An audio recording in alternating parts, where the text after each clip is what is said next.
I wanted to start by asking you, like, you said something there that was really beautiful because you stopped for a moment, then you said it's easier to be honest. And I was wanted to understand what that meant to you and how that feels. Such a big part of my job was trying to think 3 steps ahead of how everything that I would say could negatively impact the film that I was trying to do justice to and do service to, and make sure that people understood what the director had intended. And I felt this enormous sense of responsibility all the time to honor so many people's work that put together something like a film, or, even to some degree, I just did a fragrance with Prada, and it's the first perfume bottle that you can like refill. And I don't know, I take my job seriously, I guess. And so interviews to me felt a lot like chess, and it required so much energy. And I think what's nice about the way that I'm showing up today is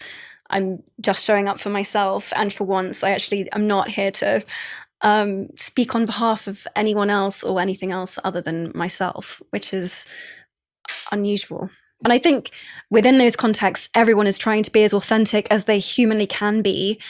But there's something about, I think it's why I mentioned earlier about why I felt like this was a good space, is there's something inherently written into certain types of forms of media, which is that it doesn't matter what intention or how authentically you want to show up, the form like somehow doesn't allow it to some degree. And I've become obsessed with this recently. I've been looking at, okay, what is written into the form of something like Twitter or Instagram or TikTok or a podcast or a photograph versus a film versus a piece of writing. And it's really interesting to see what a different medium or different form allows or doesn't allow, or like actually creates or encourages. I've never done a podcast before, but I think what I love about it is the intimacy of it.